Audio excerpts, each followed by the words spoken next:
Okay, last few seconds of my gluten-free macaroni before I scoop it up, and I just really wanted to get a picture of that, but being able to kind of have the whole thing on film is more probably would get the better shot of how this actually looks. So I make gluten-free mac and cheese on a regular basis. Used to do at least once a month. Now still probably once every 2 months at the most. Your favorite gluten-free noodle. I like a mixed flour gluten-free noodle, but these are just tiny elbows that are brown rice flour, and I like the quinoa mix, holds it together. And then actual noodles, I think, and they'll have some tapioca flour and other things that make it hold together awesome. I'd like to get shells like that. But anyway, this is regularly what I have, and usually what I do is I'll boil the noodles like normal until I don't like anything al dente. So like I boil them until they're ready to eat, basically.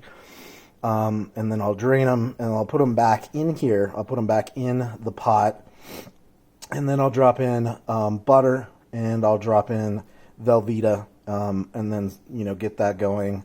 If I have chorizo, I'll make spicy, and chorizo will come in later. It's the last thing I mix in. But to what I just said, I would have had the sambal hot paste. So we got sambal hot paste and butter plus the Velveeta. That makes a super duper dope gluten-free mac and cheese, especially if you mix in chorizo. Not like chorizo chunks, but like chorizo ground.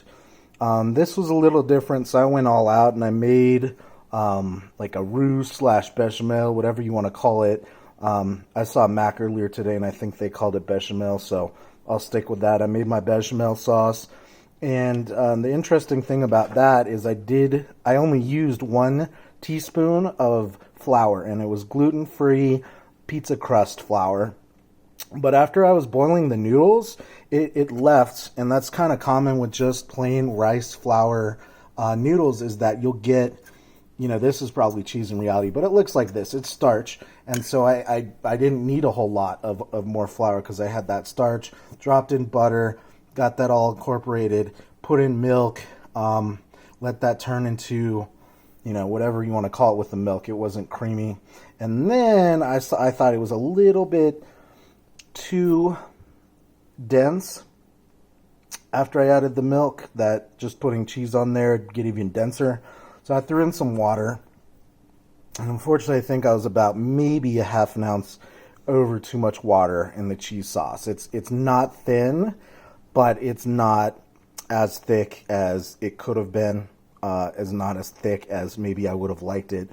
The green floating around in there is just kale. I didn't do anything to it except put it on the bottom of the noodle strainer so that the hot noodles would sit on for a minute and start to get a little wilt. I don't want a whole lot of crunch on that. And then after the cheese, I had my bechamel, like I said, threw in a little bit of water. Velveeta is going to be the most part. And then when that was completely set, I added queso quesadilla, which is a blend from, one of the cheese people, and then just a tiny bit of cheddar and just a tiny bit of pepper jack.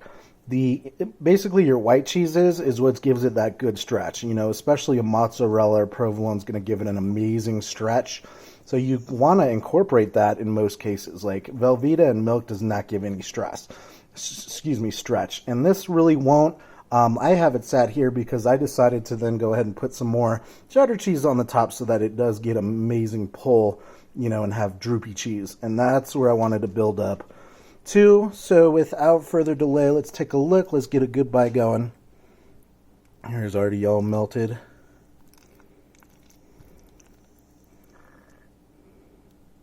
Yes, sir. Delicious looking. Yeah. That's so money. That is so money.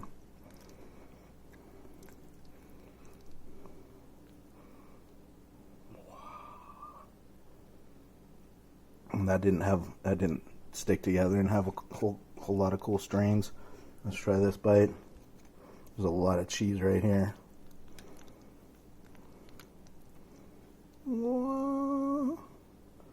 All right, sliding down the kale. I'm gonna let it cool down a little bit, but that looks amazing. The bite I had tasted amazing. It's thickened up perfectly. Because when I had the not the Velveeta, when I had the cheddar on top, it actually had gotten pretty cool. I didn't know if the cheddar was gonna melt, so I just turned this on for about 30 seconds and then turned it off. As soon as my coal got red, I turned it off basically.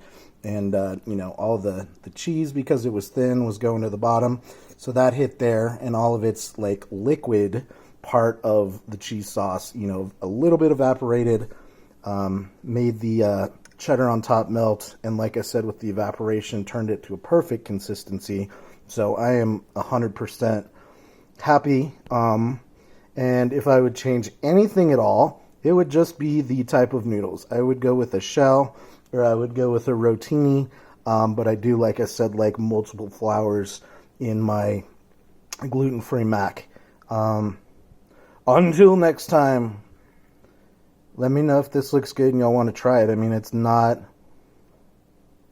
healthy, but it's not unhealthy. You've got, you know, the kale mixed in too with the cheese. It's just like nothing. You know, it has a slight texture of a vegetable, but I mean, you know, can't win every battle. I like kale. I threw it in there. Could do spinach, could do broccoli as well. Tomorrow I'm actually making broccoli with cheese, so tonight's a little bit different. Until my next video, see you guys later.